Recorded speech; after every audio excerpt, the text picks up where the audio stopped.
How's your microphone? Should we go ahead and get started? Can everyone hear me? Okay. Yeah.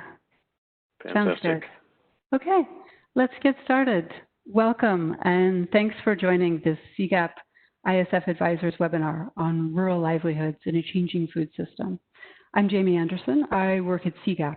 We're a think tank on financial inclusion housed at the World Bank, and I lead our work on rural and agricultural livelihoods. At CGAP, we see financial services as one mechanism, among others, that people living in poverty can use to build resilience and capture opportunities. Our work's about more than simply increasing the number of people with a bank account or who are considered financially included. Instead, our approach to financial services centers people living in poverty and customer value, asking financial services for who, to do what, and in what context. For who, meaning how we differentiate and design for specific client profiles and needs by livelihood, gender, life stage, location. To do what? To generate income, access essential services, protect basic living standards. To what end would that service be used? And context. What surrounds that person, the larger system in which they exist. And for rural and agricultural livelihoods, that means we're talking about food systems, which brings us to today's conversation on the trends and tensions shaping food and financial systems and rural livelihoods. I'm really pleased to be hosting this webinar with Matt Tchaikovsky from ISF Advisors. Before turning over to Matt, just a few housekeeping points to make as we get started. Note that we're recording today. We'll share a link to the recording and the deck in an email to follow. Please share your questions and comments in the chat box as we go, and feel free to direct them to a specific panelist. The chat box is over there in the right-hand column, and make sure you choose all participants in the drop-down box. We'll have about 15 minutes at the end to cover as many of your comments as we can. We'll also share a link to a Google form toward the end for your reactions and to continue this conversation. And finally, hope for the best on technology. Sometimes there's a time lag or a connection issue. So if anything comes up, please be patient and we'll work through it. So with that said, I'll invite Matt to start the discussion and bring our three stellar panelists into this conversation. Thanks, Jamie. So in providing a bit of a starting point for this conversation, as Jamie started to introduce, it's useful to consider the sheer scale and complexity of the global food system. We're talking about a system that represents more or less 10% of the global economy at roughly $8 trillion and is possibly the most important system we have on Earth. When you think that it's critical to sustaining the global population, it underpins the livelihoods of over 2 billion people and is such an important cultural dimension to many countries. But it's also incredibly complex and it looks so different in every country and even down to each region and city. So as we talk about the future of the food system, that conversation necessarily needs to happen at different levels, around different issues, and with different constellation of actors. However, I guess we believe that what's happened over the last 6 months with COVID is rapidly disrupting, I guess, decades of more incremental development in our food system. And what tends to happen with that more sequential incremental development that we all see unfold over years and then decades is that there's inherently a set of values and beliefs and ways of organizing things that get institutionalized. They just become the world around us and we become aware that that's the way things are. So as we've reflected as ISF and CGAP on what's been happening, we believe COVID changes that trajectory in some part, reminding us just how important the food system is as different parts of the system are strained, compromised, or in some instances completely shut down. So this is a challenging time, but it's also an opportunity to revisit our vision for parts of the food system, rethinking our mindsets and how we approach our work, the values we implicitly apply, and a time to really reflect on what the food system is set up to deliver. So with all this in mind, we, along with CGAP, have convened this conversation as one part of what will be much larger, longer-running sets of conversations, debates, symposiums, negotiations, conferences, to revisit some of the fundamentals of a food system that we've all become deeply entrenched and embedded in. And we believe this new conversation needs to be bold, and it needs to be different to match the moment and the incredible progress the world has made over the last 20 years. To us, as we've reflected on it, different means being much, much more multidisciplinary and working across silos and areas of expertise, bringing as much of a systems thinking lens to that conversation as possible, being much more direct in confronting some of the tensions that are inherent, and being cognizant that this is a system that at its very heart has people involved, and we can often quickly lose sight of that very human aspect to the system. So one of these key constituencies, one of these sets of people that are highly impacted is the 500 million or so rural households who directly rely on agriculture for their livelihoods. And in this conversation, we want to put this constituency at the center of the discussion today and widen the lens to think sort of long-term in the 15 to 20-year horizon about things like where the smallholder farming households fit in the future food system, how technology will continue to transform their prospects and involvement, and I guess the role of governments in shaping and enabling this change in different directions at a country level and between countries and regions and even globally. So we're incredibly lucky today because each of our panelists works at the front line of many of these issues and are definitely systems thinkers. And over the next 50 minutes or so, we're going to give Debbie, Christabel, and Siaka a chance to share a part of how they see and think about the world from these different angles. So as we get started, let me first welcome and introduce Debbie. Debbie is the co-founder of Proximity Designs, a social business in Myanmar. That's the country's largest ag services platform focused on empowering rural families. Now, Proximity is one of those ever-evolving businesses that over the past decade has responded to a multitude of challenging moments in Myanmar's history, but at present is organised around the areas of farm technology, advisory services, and finance, and reaches hundreds of thousands of smallholder farmers in that country.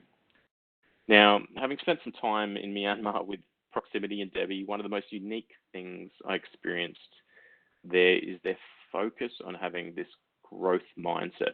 In fact, Debbie and her co-founder Jim find this such a compelling concept that all staff at Proximity need to be trained to have this growth mindset, and you can see it reflected in the hallways in almost every aspect of how they operate. Learning and flexibility are definitely the heart of the Proximity culture. So it wasn't a surprise when I caught up with Debbie a few weeks ago that her immediate reaction to this once-in-a-century crisis was to be thinking optimistically in terms of opportunities.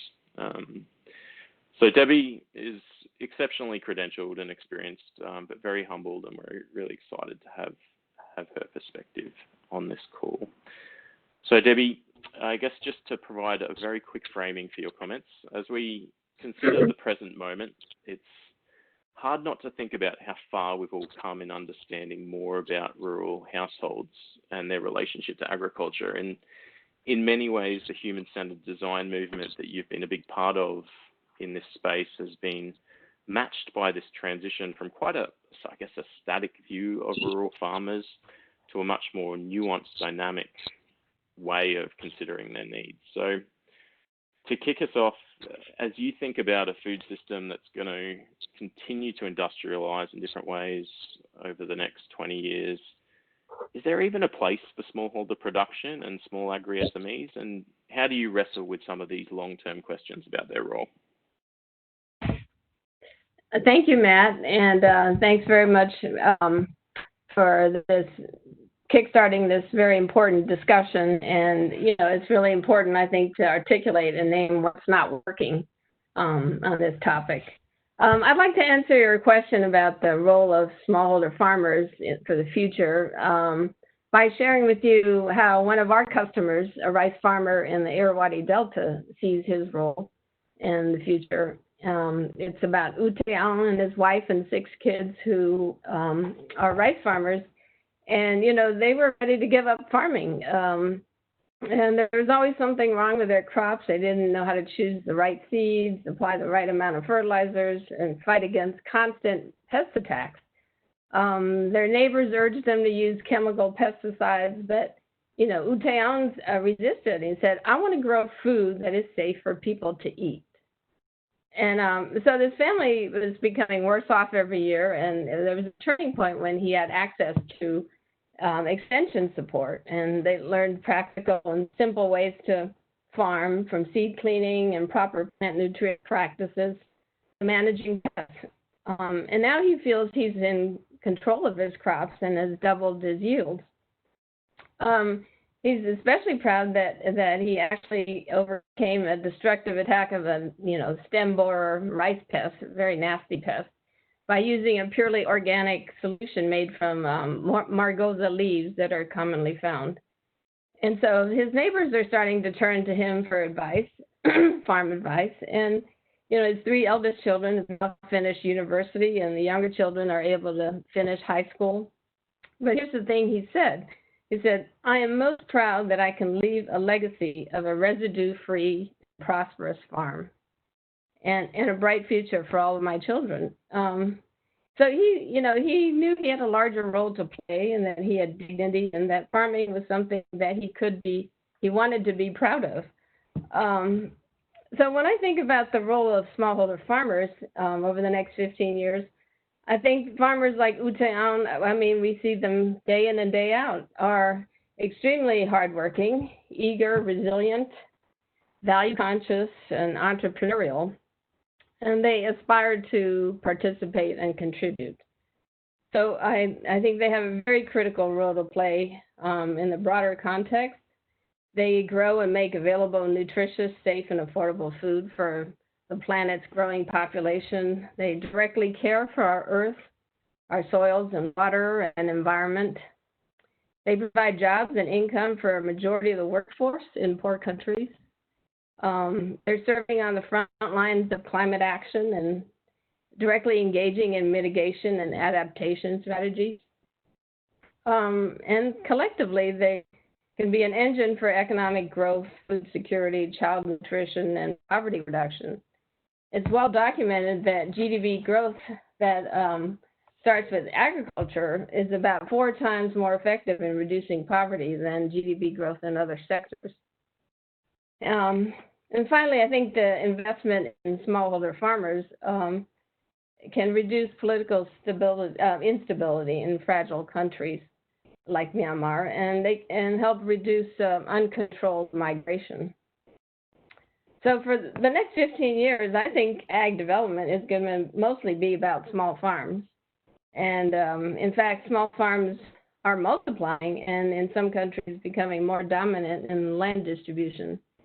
About 90% of all farms are now located in developing countries, and most predominantly in Asia and Africa. And despite the growth in national per capita incomes and urbanization, we're not seeing the kind of farm consolidation that happened in the economic transformation of today's industrialized countries. So I think small farms will play a critical role for the next 15, 20 years. And we have to examine the value and roles we are assigning to them and ask ourselves these some key questions.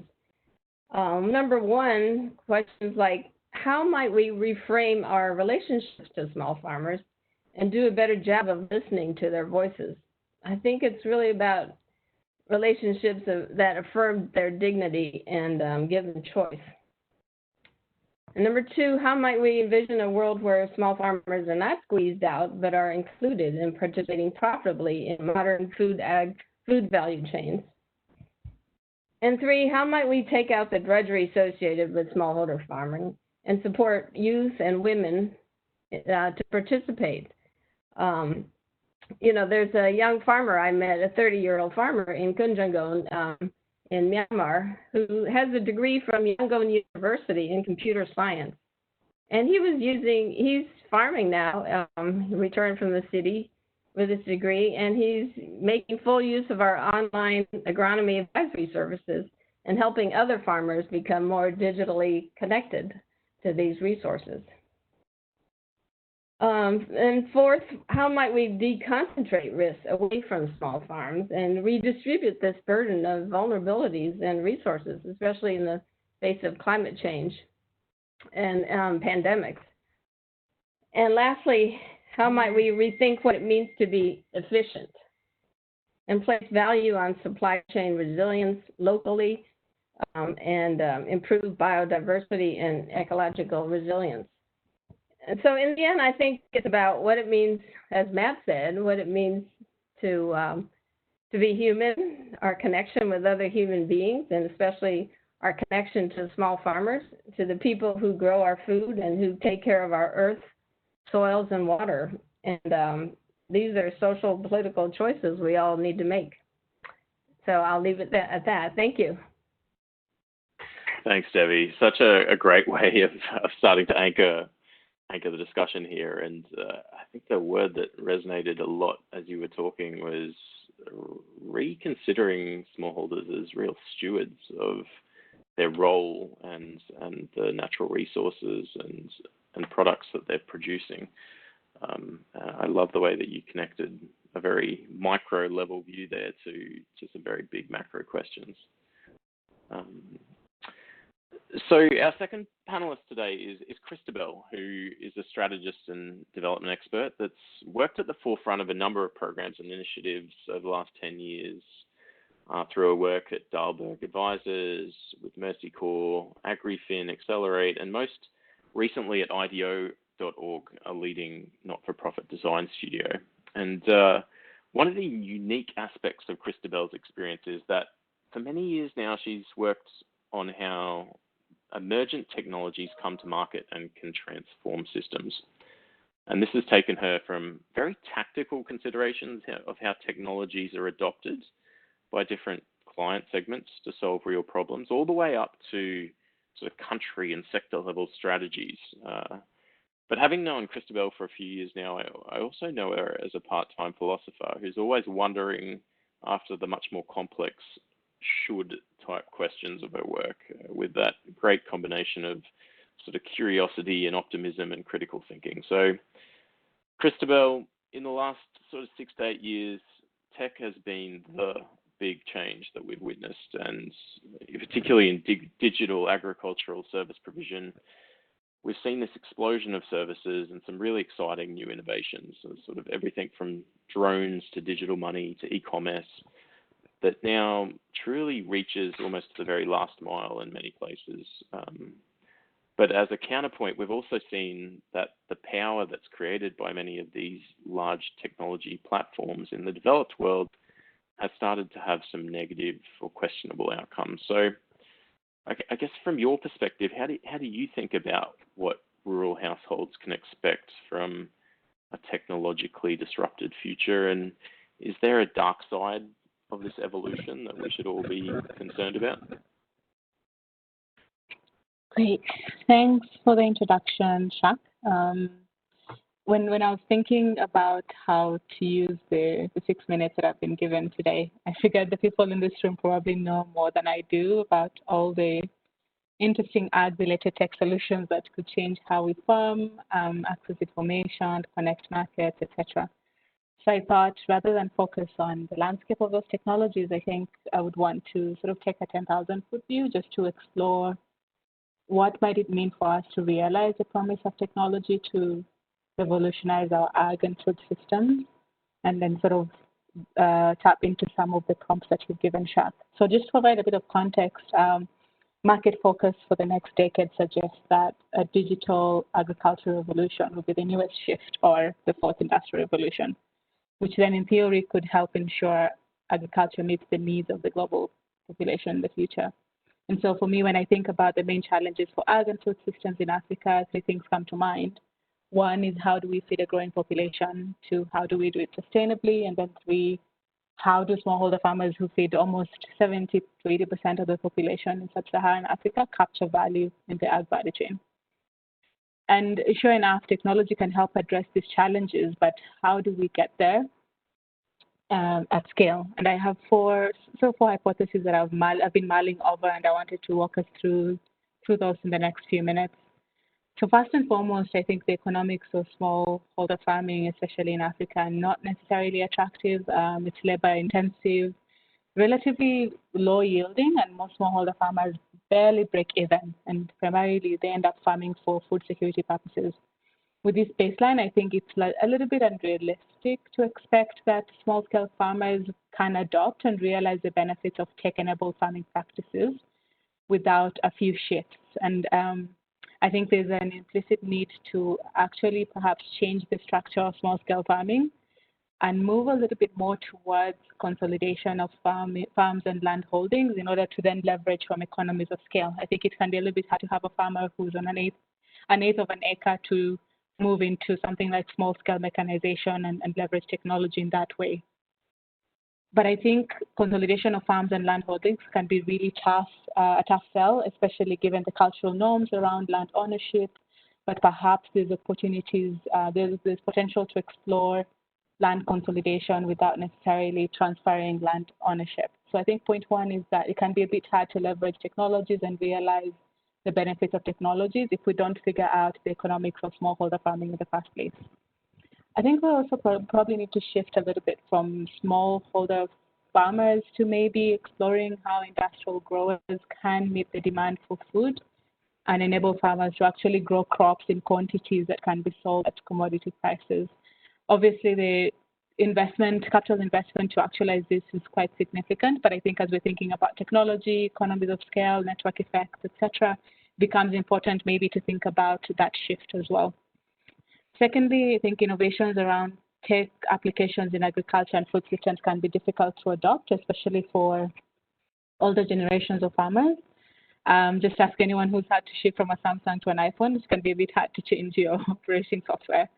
So this means that I think the digital revolution in agriculture will largely have to be led by youth, given they're the most agile and most able to adopt new farming practices. And as a result of probably looking at this segment, we'll likely see a shift in the nature of farming. I think we can expect to start to see youth venture into other value chains that either have a shorter life cycle, are less labor intensive, capture more commercial value, and maybe require small land sizes. So for example, we might expect to see a shift in youth being involved in horticulture over cereal farming, for example. I think thirdly, for agriculture to become a viable source of livelihood, we need to think about how we can capture more commercial value. What would it take to rebuild the ag sector and start adding value to raw materials locally? What innovative business models can we adopt, and how might technology actually then lower the cost of doing these activities in rural communities? These are, I think, just some of the questions that we should be exploring around the ability to capture more commercial value in agriculture. And then I think lastly, the Covid-19 pandemic has really disrupted both global and local supply chains. On a local level, I think we're starting to see an increase in more digital delivery of products and services. So for example, advisory services that are happening over phone or WhatsApp. And I think we might be able to actually capture this moment to drive adoption of digital solutions. I think as we explore how tech can play a role in ag and food systems, there are definitely a couple of issues we can think about. I think the two main issues for me, which Shak was referring to as the dark side of this evolution, I think the main one is the fact that there's going to be a disproportionate benefit from increasing digitalization of ag and the food chain. There's a digital divide that is driven by many factors, gender being one of them, low literacy levels, weak technological infrastructure in rural areas, high cost of technology, to just name a few. And there's a risk that those who depend on agriculture for their livelihood are actually then the same populations that are left behind in this digitalization process. Secondly, I think, so yes, we managed to increase production, leverage technology, and we can increase production, but will this actually translate into an increase in income for farming populations? I don't think so if farmers don't necessarily have high value and stable markets. So if you believe in the market-driven approach to production, can you imagine what would happen to our ag systems if we had policies that allowed for ease of trade, let's say, within the African continent? So just to summarize, I believe that developing economies can, or rather emerging markets can benefit from a digital ag revolution. However, I think it will require a shift in thinking of the structures and the roles of small-scale farming. And I think as we talk about building back better post-COVID, I think we really should be thinking about building differently altogether to ensure that either the programs we're running or the policies we're putting in place do not continue to keep rural populations trapped in a cycle of poverty, but actually enable them to grow. So Siaka, I'll just stop there with those thoughts. Thanks, Christabel. I think it's refreshing not to hear the standard narrative of all the bright and shiny ways in which technology is going to transform the world, but to be anchored again back into the real way in which a food system works and how that gets integrated. So some really interesting thoughts there, Christabel, and a provocative, I guess, way of thinking about technology. Just a quick reminder, if anyone has any questions for our panelists, please do pop them in the chat function, and we'll pick those up and consider them after we hear from our third panelist today, who is Siaka. Siaka is the Deputy Program Director for the Mercy Corps AgriFin program and also spearheads all of their work in Nigeria. So AgriFin, as many of you will know, is a program that's focused on smallholder farmers living on less than $2 a day and works to catalyze how digital products and services come to market in new ways. Now, Siaka has a long tenure in working with these technologies, as he's worked with the IFC and Airtel on their mobile money platform before joining AgriFin. But what strikes me about Siaka is, I guess, his sophistication of understanding around how ecosystems really function. And for anyone who's worked in Nigeria, that is certainly one of those agricultural, finance, and technology ecosystems that is in no way short on complexity. So, Siaka, COVID has clearly put government front and center again in the crisis, and particularly in managing those complex values-based trade-offs between health and economics and security outcomes in just this ever-changing environment. So as we consider the ongoing development of the food system and how that translates at a country level, how are you thinking about sort of the role of government alongside private sector going forward?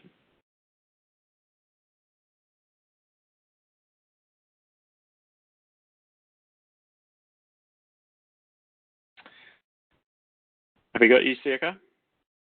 I think you might be on mute. Thanks, Matt. I got my unmute. You can hear me. Yeah, and thanks for that illustrious introduction. And it's a great question right there.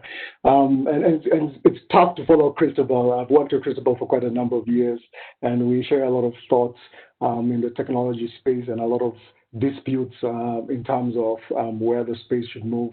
I'm typically a technology biased person, so but to answer your question, I think I'd like to borrow from what Debbie said about small farms. And small farms is the big agenda, especially in a lot of African countries and Asian countries that see the proliferation of smallholder farming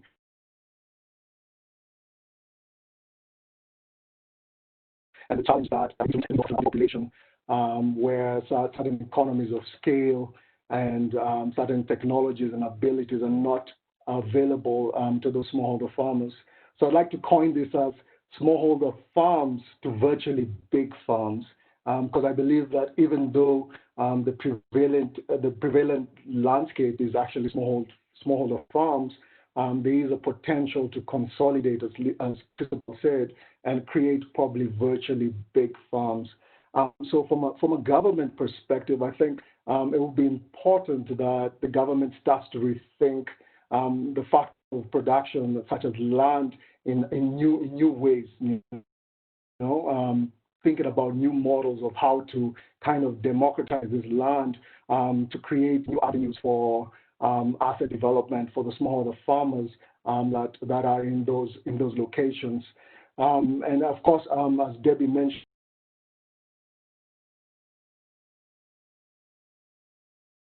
the increasing pressures of urban migration means that this is an even more important need for governments to focus.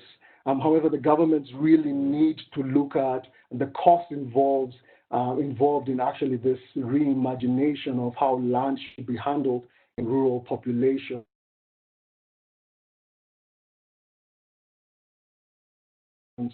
So issues such as heavily subsidized this new potential and this new asset base that can probably uplift smallholder farmers from the challenges they face and actually contribute positively to food production. And I think as we start, as Christabel mentioned, is as we start to democratize land, we can start to see gig economies taking shape and maturing, providing new avenues for smallholder farmers to actually not only just engage in farming, but allow professional bodies to actually then support the farming in various ways, whether it's through asset provision or whether it's actually supporting the entire production process, allowing these smallholder farmers to get better returns from their investments or their land asset that they have, and ensuring that productivity is reached at significant levels. However, once the government looks at this as an opportunity, they definitely have to look at the possibility of the potential of cannibalistic attitudes or intentions from private sector playing in these fields of new land and potentially coming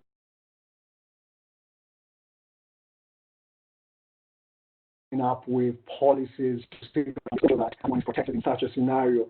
And we have begun to see such models emerge where we've actually seen significant increases in incomes for smallholder farmers and some productivity gains as well. But to move back down into a micro level, again, the government needs to really start thinking about the role of new public goods that have been enabled by digital technology.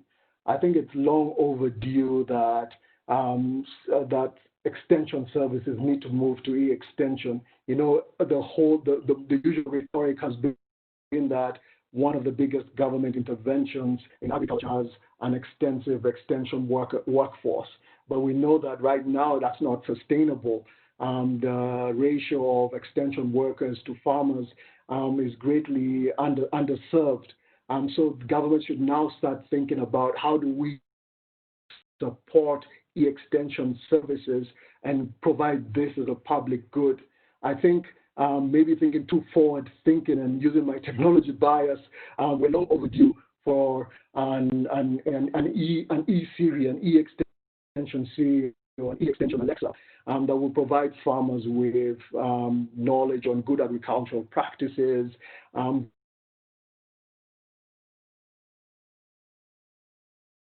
really tailor-made to their current situations. Indeed, this is probably too far-fetched in terms of maybe digital deployment and penetration has not reached the levels where they can consider providing such kind of services. Then potentially, as a basic need, they would look at probably providing their specific situations and maybe sprinkle it with a little bit of agronomic advice, just to give that added value to smallholder farmers. So some of the things need to be public goods that allow smallholder farmers, if they're going to continue to perform in the same context, to enable them to actually then increase their productivity and incomes and actually be a positive good towards the current challenges that we face in terms of food production. As regards the civil society and private sector, I think now more than ever, there's importance for or there's a big need for collaboration, real serious collaboration. And that's one of the fields that really Agrocin plays deeply in as a civil sector player, is really looking at how we can collaborate and work much closer with private sector players to come up with the right products for smallholder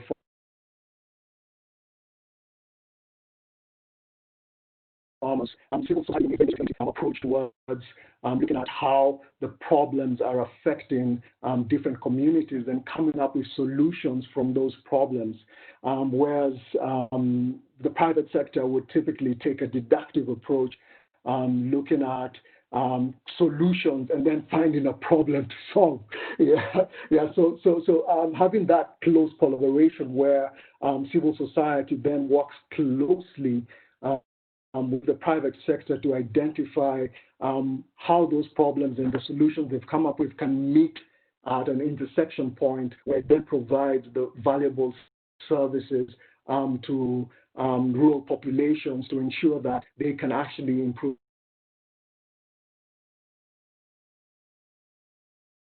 their incomes and actually provide a system. But I'll stop there and pass it back to you, Matt, and the audience for questions. Thanks, Siaka. I'll pick it up, actually. Thanks a lot for the fascinating discussion so far, and also picking up this point that you're making, Siaka, about these tensions that we see in this complex system and the role of technology. I hear a lot of echoes between what all of you are saying, and we have a number of questions we'd like to ask you as well. This is the point where we're going to shift into Q&A. We're going to start bringing questions from our attendees and our participants to the panelists. We're getting questions from all sides. It's great. We've got the chat box going. We're getting questions to us individually, so we're trying to juggle all of these. Let me first drop into the chat. Here's a link to a very short Google form for you to share your reactions to this webinar, areas where you and your organization see concern, opportunity in food and financial systems in rural livelihoods, just to give us some feedback to the discussion and where we go from here. So I'm going to ask our panelists the first question, and if the three of you could each give a response, that would be great. And we'll just go in the order in which you were just speaking, Debbie, Christabel, and then Siaka. And so here's the question. As you've all mentioned, there are trade-offs between cost, availability, and quality in food systems. So the question to you is, where do you see the biggest challenges and the leverage points for positive change, looking out into food systems and that 15 to 20-year time horizon? So Debbie, let's go first to you with the question, these trade-offs between cost availability and quality, where you see a challenge and a leverage point for positive change.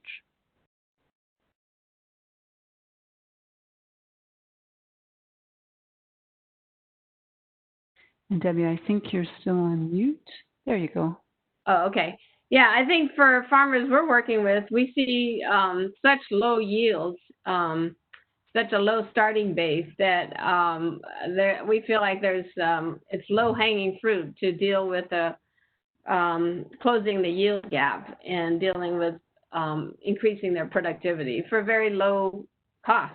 And so that's why we have focused a lot on just giving access to basic, agronomy services that can improve yields for very low cost. And that's part of the design challenge also, is to how do you make these things affordable and rapid payback for the farmer. How do you design them and these products and services? And so I feel like that's where the challenges are. but also where there's low-hanging fruit. Great. Thanks, Debbie. Christabel?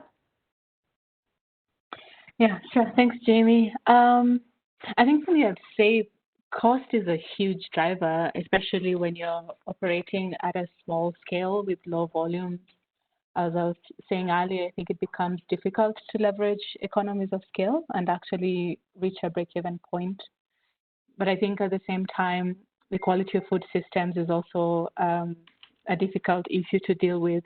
So we're still using traditional agronomy practices and could potentially adopt newer or good agricultural farming practices, as well as leverage tech to farm smarter and more precisely. I think one of the ways where this shows up, for example, in Kenya, where we end up importing rice from Pakistan, whereas a few years back when we were sort of growing up, rice could be grown in Waitabere, but we're competing on quality and price with rice that's coming from other import markets.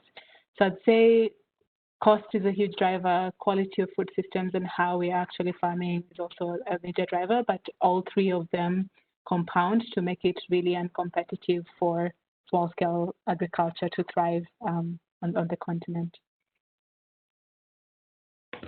Siaka, your reactions? Yeah, so I mean, I will agree with what Christabel has said, and I think covered in what we've both discussed around the consolidation of land, the reimagination of the way we use land and the way we land ownership in rural areas. Think about factors such as how we can address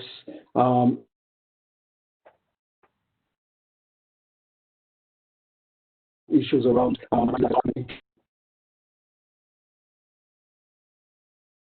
produce and create opportunities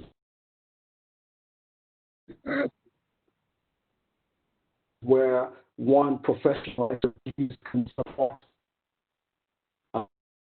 the investments in the land to ensure that all the farmers can then get gainful returns from their investments or their tenure of the land. So totally in agreement with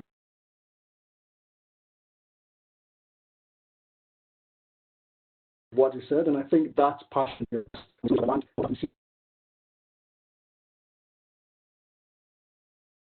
similar can be looked at in contributions. So how can that also be rolled out in a similar model using gig economic type of concepts to actually then improve their effectiveness and efficiency towards delivering valuable products to the communities? Okay. Thanks, Siaka.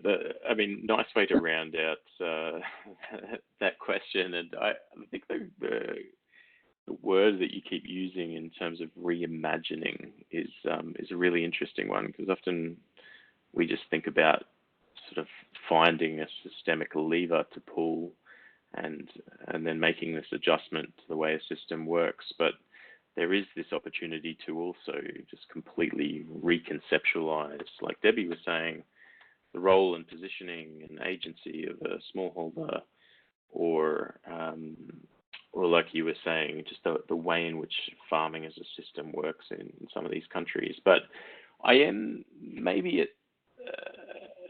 in terms of asking a follow-up question around some of your underlying beliefs around change. So question for all panelists again, and maybe to tease out this question. Government policy, consumer preferences, and the private sector in terms of global food companies can all be actors in a change process. Which one do you believe is most effective, and which one do you think can be leveraged in the most powerful way to affect change going forward? Maybe let's start with you, Siaka, because I know this picks up on a thread that you were just pulling on.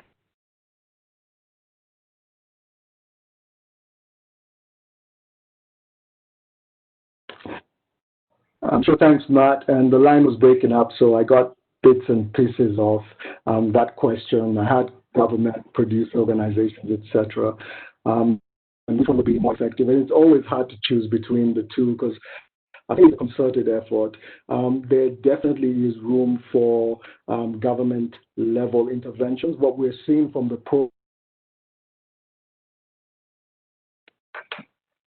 is that some weather information that can be costly to actually disseminate to an individual farmer level. If it's left to the private sector, who has responsibility to their shareholders, will definitely have a price point for provision of such services. Hence, there is a role that government has to take in terms of ensuring that certain basic minimum services are available for smallholder farmers to actually then prevail in the activities that they're doing to ensure that there's good productivity.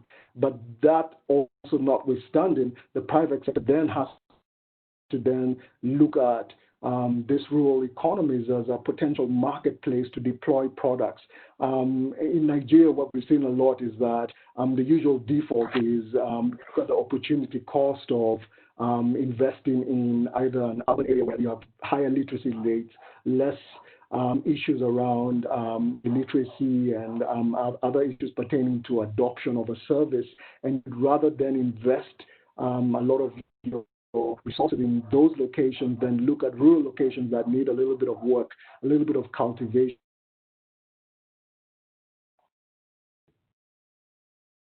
And also the importance of the civil society in terms of supporting initiatives in areas where the people are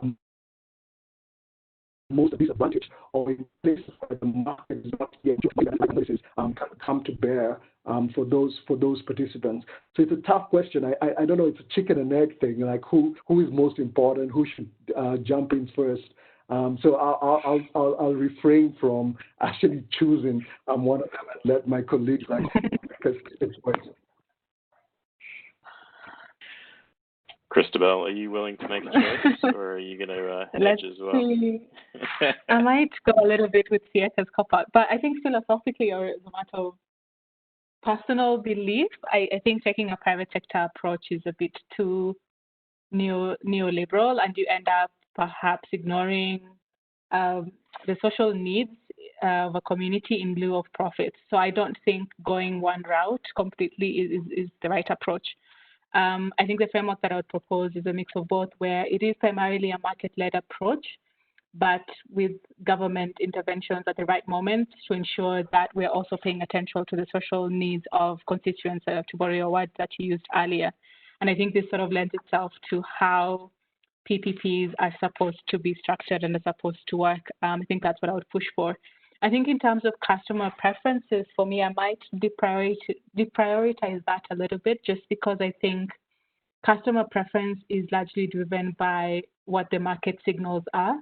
So I remember sort of when I was in Zambia, and at 1 year, soya beans were actually seen as an important commodity, and there were off-takers who were buying soya, but there were very few farmers who were growing soya. I think this was in 2016.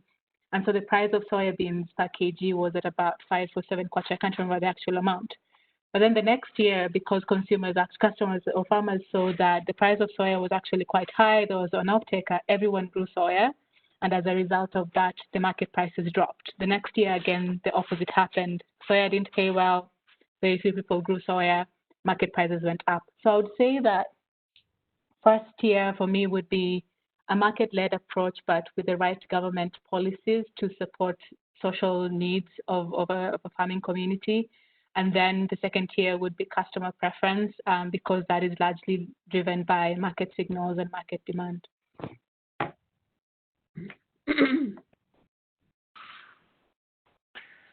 Debbie? Yeah, I would say that, well, I see both government and market failure, which is why we have this problem.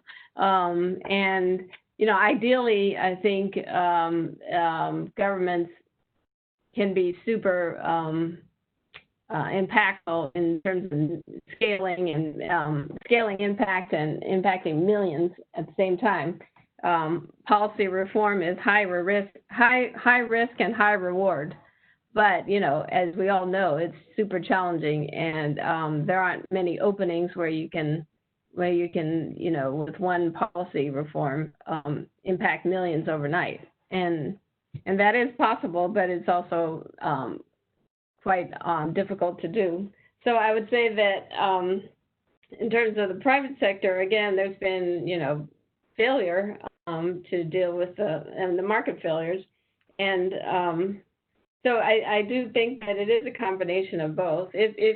If there's an opportunity to play and do government reform and policy reform, then by all means we should go for it. But at the same time, I think dealing with the market failures will require, some hybrid, hybrid activity like a social enterprise who can spur innovation and show that markets at the bottom of the pyramid are profitable and viable. I feel like that was teeing up a debate that could probably take a full hour and more. Such an interesting way of linking, I guess, the actors that are all involved in this process of change, but obviously very different ways of creating leverage and seeing that actuate. Maybe to keep the conversation going, and this is a bit more of a technical question from one of our participants who mentions that they're aware that there's a strong reluctance among the rural poor to engage in digital financial services, and that this reluctance has even increased with COVID. Not calling out any of our panelists, but any reactions from what you guys are seeing on the ground through your programs, if anyone wants to jump in.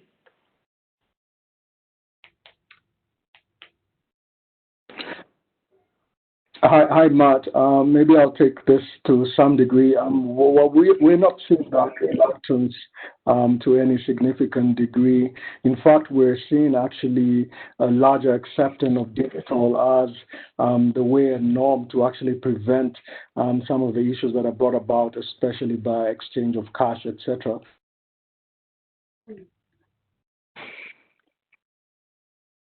So there is been acceptance digital channels as the preferred way to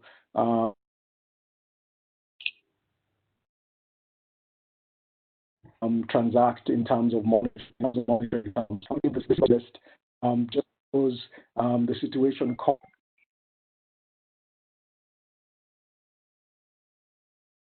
for digital society such as the elderly will definitely still have a challenge interacting with some of these channels that are a lot harder for them to grasp and come to terms with.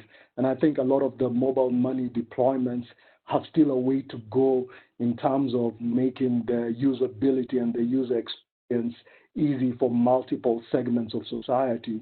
Then you have, of course, some of the challenges that are pertained in gender issues, where probably it's a male-dominated household that actually controls and holds the access to money, and hence limiting the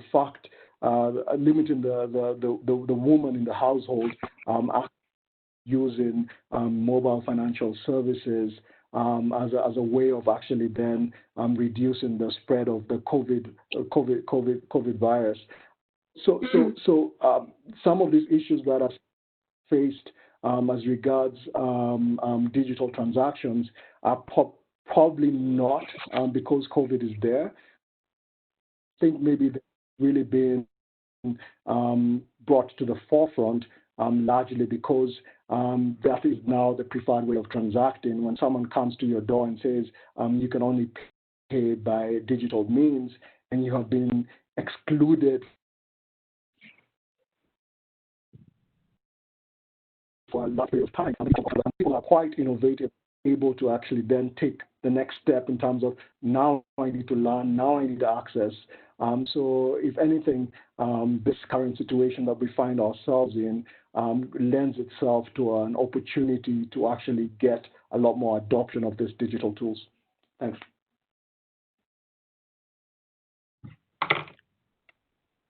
Yeah, Debbie, did you want to add something? Yeah, I think in our experience, we're still early days for mobile money, But in our experience, I think it's a matter of trust that farmers have and rural communities have. And so, after if the trust has been built up over time through, in-person services, then I think it can translate easily with that brand to online services. And we found that to be true with our digital agronomy services, that the adoption rates are just as high as in-person services. And we have like 700,000 subscribers now. So I think, and so we would like to transfer that same trust to, digital financial services when a few years when it's possible. And that's what we're working on right now. But I think it is an issue of, is that underlying trust built and there? Excellent point. Christabel, do you want to add something as well? We have another question for you. Okay, then you can go first. You can go first on this one, then Christabel. We'd like to hear a last word from all three of you as we're coming to the end of our conversation. We'd really like to hear from each of you. If you could change one thing, we'd like to think about how we could do something differently in the development sector and how we engage with these big issues that we've been talking about and this challenge of reimagining, reorganizing food systems. What would you do? What would you change? Christabel, let's start with you. Thanks, Jamie. That's a hard question. I feel like I need to have the right answer because this is my moment of, But no pressure. No pressure. It would probably be tied to, borrowing Siaka's word, reimagining the role of smallholder farmers in ag value chains. So moving from smallholder farmers being just the producers to actually adding value to what they produce as a way to truly capture value. So if you look at, one food item that's grown by a smallholder farmer, by the time it gets to my table in Nairobi, the smallholder farmer is probably only getting about 5 to 10%, if that, of the value. So I think reimagining what role smallholder farmers play, and particularly moving from them just being producers to actually value addition, I think would be an important one. And then probably the second one I would want to think about is how do we think about different business models that can actually work in order to continue driving value further down that value chain to smallholder farmers. So the example I like to think about is how Patagonia essentially just reimagined their business model in order to, one, reduce waste, be more sustainable, but also ensure that the farmers who are growing cotton for the company actually do capture more value in across the value chain. So in summary, I think one, reimagining the role that smallholder farmers play and moving from production to value addition. And then secondly, thinking innovatively about business models that can allow that shift of power to happen so the smallholder farmer is not the most disadvantaged person in an agricultural value chain. Excellent points. Thanks, Christabel. Debbie? Yeah, I have a very simple request. I think, and we say this to all of our staff as well. It's very, very important, I think, to get out of our offices and this is hard to do with COVID, but to engage directly with farmers, immerse ourselves in their world and in their shoes, and out of that, that knowledge and grows, a lot of innovation. And so, again, seeing them as value-conscious entrepreneurs, and that we should not treat them as beneficiaries or charity recipients. Excellent point. Excellent point. Siaka, your last word?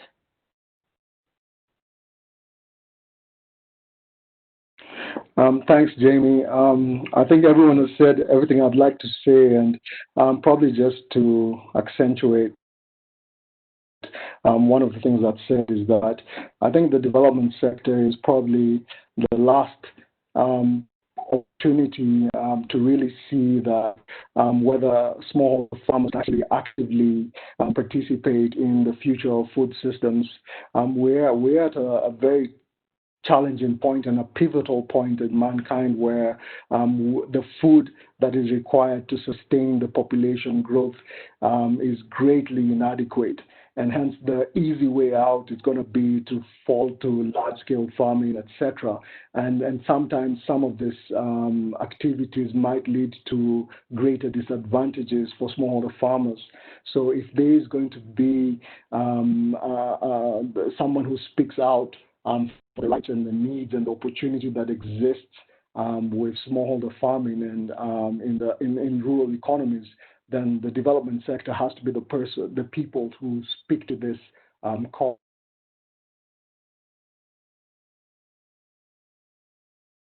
and identify returns and rewards towards ensuring that this is achieved. Thank you.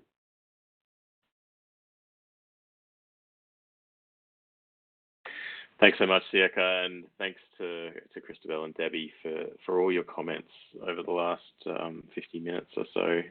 This is absolutely something that we at ISF Advisors and CGAP are thinking a lot about and writing a lot about and working with our partners on. But I guess in our thought process, we became really conscious that if you look at the arc of history in the development field, in the 1950s all the way through to the 1990s, agricultural development was largely a host country government development planning challenge. And it's only in the last 20 years that it transitions in the early 2000s to more of an inclusive value chain development challenge. And then in the 2010s, there was this new language around agricultural transformation as the visionary context. I guess we're thinking, is this a moment where the aperture, where the lens even spreads a little wider and we have to start thinking about an even broader vision of an inclusive and resilient food system? And COVID is creating this catalyst moment. And I guess our final thought is to leave you with the challenge to think about from your own organization's perspective how you can start thinking a bit more longer term and systemically about how we all shape small aspects of this very important global food system. So with that, over to Jamie to close, and thank you everyone for your participation. Just a very quick word from me. Thanks to everybody who took the time to join us. Special thanks to our three panelists, to the CGAP and ISF Advisors team that organized everything. You have our contact information. Reach out and get in touch with us. Again, we'll share an email with the links to the recording and the decks that we used today. Thanks again, everybody. Have a great day.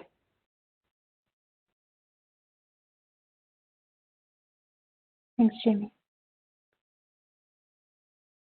Thank you.